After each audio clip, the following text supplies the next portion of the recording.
중국에서는 시진핑 국가주석이 주도하는 부패와의 전쟁이 계속되고 있습니다. 최근에는 우리나라 국방부 장관에 해당하는 둥쥔 중국 국방부장이 조사를 받고 있다, 이런 보도가 나와서 관심이 집중되기도 했는데요. 중국 당국은 이제 조사서를 날조라고 일축했지만 군부를 겨냥한 시 주석의 숙청의 칼날 심상치 않아 보입니다. 오늘 글로벌 이슈에서는 이 문제 생각해 볼 텐데요. 오혜리 국제전문기자와 함께하겠습니다. 어서 오세요. 네, 안녕하세요. 자, 둥진 국방부장이 부패 스캔들로 조사받고 있다, 이런 보도가 어떻게 해서 나오게 됐는지 그 과정 좀 짚어주실까요? 예, 지난달 27일 영국 언론 파이낸셜 타임스 보도를 통해서 좀 전해졌습니다. 네, 중국 소식통은 아니고 미국 전현직 관리 소식통을 인용해서 중국 사정당국이 군 최고위층 부패 스캔들에 대한 대대적인 조사를 벌이고 있는데, 이 과정에서 둥쥔 현 국방부장에 대한 조사도 하고 있다라고 보도를 한 겁니다. 네, 뭐 구체적으로 어떤 혐의인지, 또 지금 상태는 어떤 상태인지 이런 구체적인 내용은 알려지진 않고 있고요. 가끔 뉴스를 통해서 중국의 어떤 최고위급 공직자들이 사라졌다가 갑자기 뭐 부패 혐의다 뭐 이래서 직위 해제된다든지 이런 일들이 좀 많이 있었던 것 같습니다. 둥준 부장도 그런 건지 혹시 생각해 보게 되는데요. 지금 공식 석상에서 뭐 완전히 사라진 것 같지는 않아요. 뭐 한 열흘 전 정도쯤이죠. 지난달 21일에 그 라오스에서 열린 아세안 확대 국방장관 회의도 참석도 하기도 했습니다. 그 이후 현재 상황에 대해서는 확인되고 있지는 않은데 뭐 공식 석상에 완전히 사라졌다 이런 관측은 안 나오고 있는 것 같아요. 네, 말씀하신 대로 친강 전 외교부장, 그러니까요. 갑자기 사라져서 저도 진짜 깜짝 놀랐었는데 워낙 시진핑의 오른팔로 알려져 있던 사람이고 사실 승승장구를 했습니다. 그런데 2023년 6월에 갑자기 공식 석상에서 사라졌고, 한 달 뒤에는 뭐 구체적인 이유도 없이 뭐 외교부장직에서 해임됐다 이런 설이 나왔는데, 아직까지 둥지는 그 정도는 아닌 것 같아요. 예. 자, 그러면 둥진 국방부장 뭐 임명이 지난해에 된 걸로 알고 있는데 어떤 인물인가요? 네, 1961년생으로 산둥성 옌타이시 출신입니다. 인민해방군 해군에서 정말 요직을 두루 거쳤습니다. 뭐 해군 군사부장, 북해함대 부참모장, 동해함대 부사령원, 또 뭐 해군 부참모장, 이렇게 여러 요직을 거쳤고요. 2021년에 해군 참모총장 격인 해군 사령원으로 승진을 했습니다.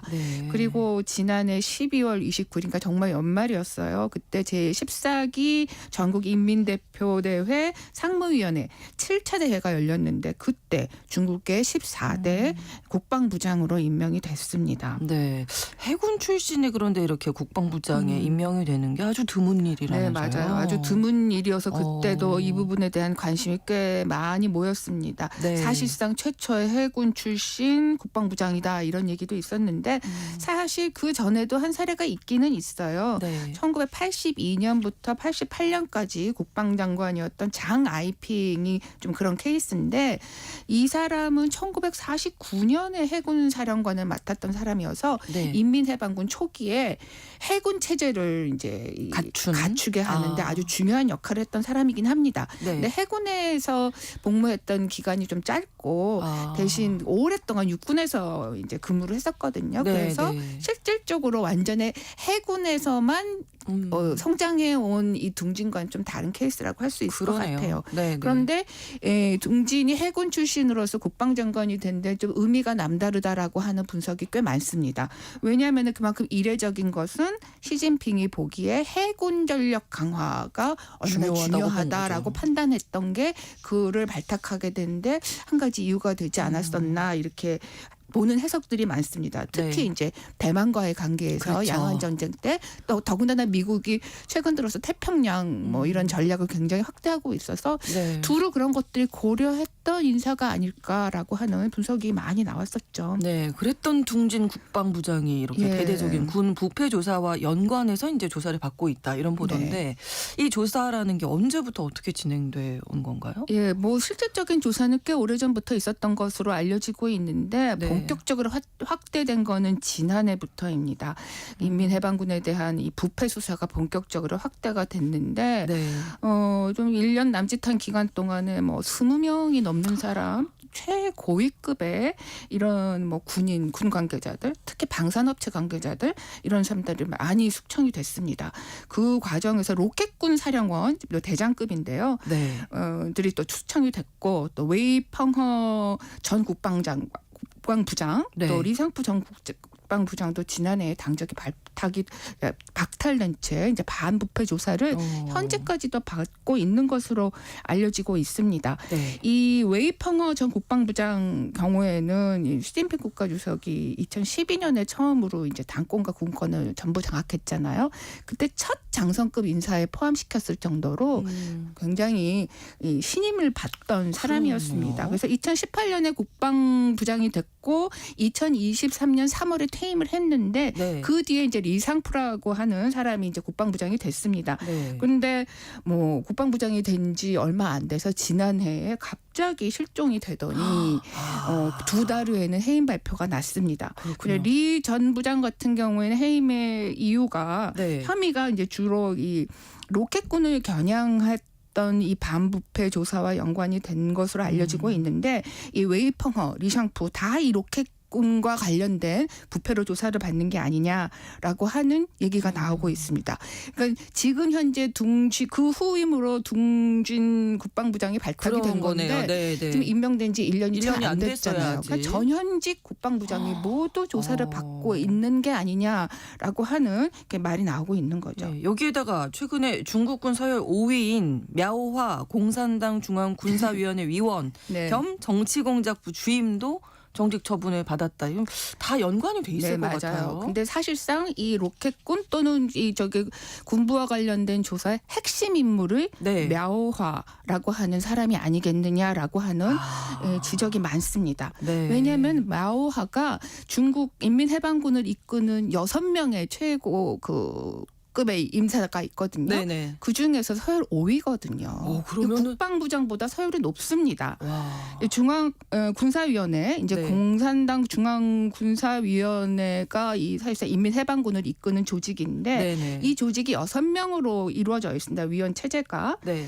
맨 위는 주석입니다. 주석이겠죠. 주석이니까 국가 주석이 맞는데 그러니까 네. 당연히 시진핑이죠. 시진핑 주석. 네. 그 아래 부주석이 2명이 있고 네. 위원이 3명이 있는데 그중 한 그중에 한 명이 명이에요? мя오화입니다. 와. 그리고 원래는 국방부장도 사실 이 위원회에 속했었는데 지금은 빠져 있어서 6인 체제로 있으니까 사실 이 국방부장보다 이제 선임급이 мя오화라고 할 수가 그러네요. 있겠죠. 네. 국방부가 아까 말씀하신 대로 이 둥진에 대해서는 낭설이다 이렇게 아주 뭐 공식석상에서 부인을 일단 했는데 네. мя오화에 관해서는 공식적으로 발표를 했어요. 지난달 28일에 심각한 기율 위반으로 мя오화의 직무를 조사가 진행되는 동안에 정지하기로 결정했다 이렇게 공식적으로 발표를 했습니다. 네. 그런데 사실 мя오화가 지금 뭔가 수상하다. мя오화를 둘러싼 지금 움직임이 수상하다라고 하는 거는 그보다도 네. 한 보름 전에 이미 중화권의 소셜미디어를 통해서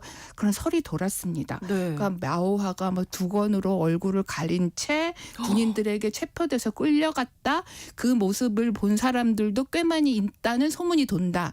이런 얘기가 심상치 않네요. 돌았었거든요. 네. 그런데 사실 또 일부 또 이 인민해방군 정통한 사람들은 이 네. мя오화 조사가 그 둥진이 그 억에 포함이 되어 있는 것 같고 사실 мя오화가 둥진을 발탁해서 국방부장에 앉힌 사람이기 때문에 뭐 이 사람을 통해서 승진한 많은 군 최고급 인사들이 수사 대상이 같이 수사 대상이 되는 것이 아니냐라고 하는 분석이 많이 나왔다고 해요. 그러니까 결국에는 보면은 둥진에 대한 수사가 지금 이루어지고 있는 것이 많다면은 네. 아마 그 상급자인 мя오화와 관련된 뭔가의 부패 때문에 그렇구나. 조사를 받고 있다라고 봐야 하는 여러 정황들이 있는 것 같습니다. 네. 전체적으로 보면 시진핑 국가주석이 어쨌든 군을 겨냥한 어떤 부패와의 전쟁을 계속 이제 이어져 오고 있고 네네네. 확대하는 그런 느낌이 있어서 어떤 특별한 이유 배경이 있을까요? 예, 그게 이제 뭐 이런 중국 군에 대한 부패 상황에 대한 어떤 일반적인 관심보다도 네. 이 중국 군 자체가 뭔가 좀 잘 안 되고 있다라고 하는 거를 볼 수 있는 하나의 그 어떤 계기로 이 문제를 좀 봐야 될 이유가 있는 것 같아요. 네. 물론 군 전반에 부패 부정부패가 많은 건 사실이고 얼마 전에 그 미국에서 어떤 연구 보고서에 나온 거 보면은 뭐 너무 부패가 심해서 네. 그 제대로 장비가 좀 제대로 작동하지 않는 게 많고 특히 뭐 쓰지 못하고 창고에 쌓여져 있는 무기가 지금 뭐 엄청 많다 이런 지적도 나온 적도 있습니다. 네. 근데 앞에서 제가 말씀드린 대로 이 군 인민해방군 전체에 대한 물론 조사도 하지만 로켓군에 지금 특히 이 집중되어 있는 부분이 좀 심상치 않은 것 같습니다. 네. 이 로켓군은 사실 이 시진핑이 굉장히 주력해서 키우고 있는 군 부대거든요. 워낙에 뿌리는 1966년 창설된 이 네. 인민해방군 내 제2포병부대에 뿌리를 두고 있는데 네. 이거를 2016년 시진핑이 로켓군으로 승격을 하면서 따로 이제 이걸 집중적으로 키우겠다라고 하는 의지를 나타냈고 2027년까지 중국 인민해방군의 현대화의 목표를 이루겠다라고 이렇게 딱 표명을 하면서 그중에 핵심 부서로 핵심 군으로 로켓군을 했습니다. 네. 근데 중국의 그 연간 국방비가 어마어마하잖아요. 그렇죠. 올해 예산만 우리 돈으로 309조 원에 달할 것이다. 이건 공식 발표된 수치입니다. 근데 미국 쪽에서는 이것도 너무 적게 잡은 거고 더 많이 훨씬 더 것이다. 많고 어쩌면 3배가 넘을 수도 있다 이런 얘기가 나오고 있거든요. 그만큼 많은 돈이 지금 군에 쏟아져 부어 들어가고 있고 네. 그중에 핵심은 로켓군에 지금 엄청나게 많은 돈이 들어가고 있기 때문에 예. 이것이 군 관계자들의 어떤 부패의 하나의 단초가 된 게 아닌가라고 보여집니다. 그렇군요. 그리고 특히 이 말씀드린 대로 시진핑은 이 로켓군을 키우겠다고 하면서 이제 대만과의 관계 또는 뭐 그렇죠. 여러 가지 이게 목표를 달성하기 위해서 이게 로켓군을 키워야 된다라고 하는 거를 여러 차례 의지를 나타낸 적이 있고 네. 지난 9월인가는 뭐 태평양 공해상으로 향해서 대륙간 탄도미사일을 발사하기도 했고 직접 네. 로켓군을 뭐 참관한 적도 여러 번이 있습니다.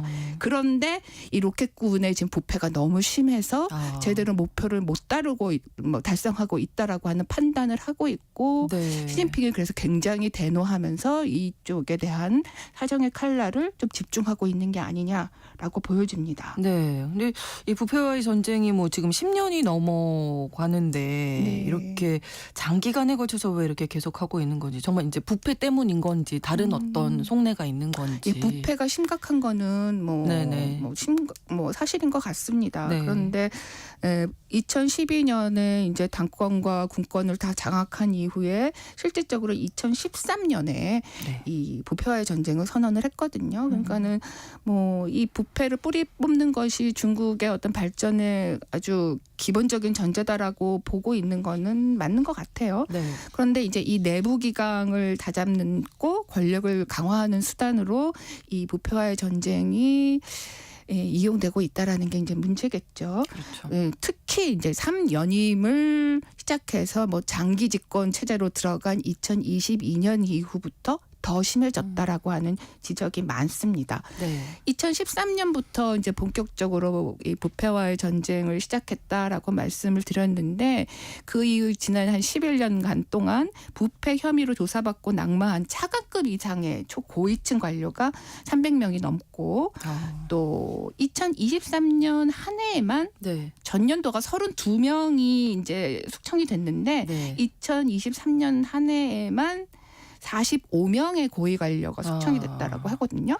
그러니까 그게 많은 전년보다 수죠. 40%나 늘어난 건데 갈수록 늘어나고 있는 추세인 건 맞습니다. 네. 그리고 올해 1월에 그 첫 새해 연설을 했는데 그게 이제 중앙 기율검사위원회 네. 이게 이제 사정기관입니다. 근데 여기 전체에 참석해서 연설을 했는데 뭐 지난 10년 동안 부패 척결을 위해서 많이 노력을 했고 반부패 투쟁에서 압도적인 승리를 한 거는 맞지만 네. 상황은 더 심각하고 더 복잡하다 이렇게 얘기를 하면서 뭐 이 고삐를 전혀 늦출 생각이 없다라고 하는 거를 밝혔기 때문에 네. 아마 내년에도 더 되겠네요. 더욱 네. 뭐 그 고삐를 당기면 당겼지 네, 완화하지는 않을 것 같다라고 생각이 듭니다. 목표나 의도는 알겠는데 내부적으로는 어쨌든 뭐 혼란, 뭐 불만 불만 이런 것들이 많이 나오겠는데요. 네, 그럴 수밖에 없을 것 같아요. 네네. 뭐 중국 내부에서 이 문제를 어떻게 보고 있느냐는 저희는 알 수는 없습니다. 뭐 외부의 시선이 더 많은 것은 사실이지만 네. 어쨌든 2012년에 권력을 잡은 이후에 이제 이 규율 기구가 뭐 여러 가지로 이제 조사를 해서 처벌한 인원이 군 말고 네. 뭐 고위급 인사들 말고 뭐 여러 500만 명이 넘는다 이런 얘기가 있습니다. 아. 네, 공식 통계상으로는 2017년 이후에는 매년 최소 50만 명 정도가 조사가 대상이 됐고 징계를 받았다고 해요. 여기는 뭐 중앙 정부 관련된 또 뭐 지방 정부의 어떤 최고위급 인사들, 군 인사 이런 것뿐만 아니라 네. 굉장히 범위가 넓습니다. 경제계, 뭐 식품 산업계, 의료계, 반도체계 또 뭐 스포츠계에서도 굉장히 많아서 그렇군요. 이런 사람들에 나와가지고 자기가 잘못됐다는 거는 자가 반성 뭐 이런 거 자기의 죄를 고백하는 네. 동영상도 찾아보면은 굉장히 많습니다. 아. 그럴 정도로 여러 분야에서 지금 다방면이 이루어지고 있어요. 근데 네. 말씀하신 대로 이게 10년 넘게 이루어지고 있다가 보니까 성공한 면도 분명히 있긴 하지만 이게 일종의 사정 정치, 숙청 정치 그러니까요. 이렇게 되면서 어떤 공산당을 오히려 무력하게 만들고 또 이게 또 경제에도 악영향을 줄 수도 있고 오히려 공포 정치가 될 가능성이 높다 이렇게 비판적인 시각도 많이 있습니다. 네. 뭐 특히 이제 공산당이 이제 눈치 보기, 관료화, 뭐 그렇죠. 무기력화 이렇게 그런 것들을 더 부추기고 있다는 비판도 꽤 많은 것 같아요. 특히 네. 이제 부패를 개인의 어떤 도덕적인 실패 탓으로 돌리는 경향이 많은데 네. 그렇다면 이제 시스템을 어떻게 갖춰야 하느냐라고 하는 부분에서는 그만큼 성과를 못 내고 있지 않나라고 볼 수도 있을 것 같아요. 어쨌든 이 부패와의 전쟁이라는 게 앞으로 더 네, 확대가 맞습니다. 되는 걸로 봐야 되겠죠. 그리고 그 주요 인사들에 대한 어떤 조사와 이 처벌 과정도 정말 이게 외부의 시각으로 봤을 때는 이해를 할 수가 네. 없잖아요. 그러니까 어느 날 갑자기 사라졌다가 무슨 일인지도 모르고 있다가 그렇죠. 이랬다더라라고 하면서 해임되는 이런 패턴을 계속 반복하고 있는데 이 과정 자체가 투명하게 공개되는 거는 사실 기대하기는 어렵지만 어쨌든 이런 부분들이 계속 반복이 된다면은 네. 중국 사회에 미치는 좀 부정적인 평가를 피하기는 좀 어렵지 않나라고 생각이 듭니다. 네. 글로벌 이슈에서 오늘 최근 중국 군부와 국방부 내부에서 제기되고 있는 부패 스캔들 그리고 시진핑 주석의 군부에 대한 숙청 정치에 대한 이야기 자세히 알아봤습니다. 오혜리 국제전문기자와 함께했습니다. 고맙습니다. 네, 감사합니다. KBS 라디오 신성원의 오늘 세계는 마치겠습니다. 내일 오전 11시 5분에 다시 뵙겠습니다. 고맙습니다.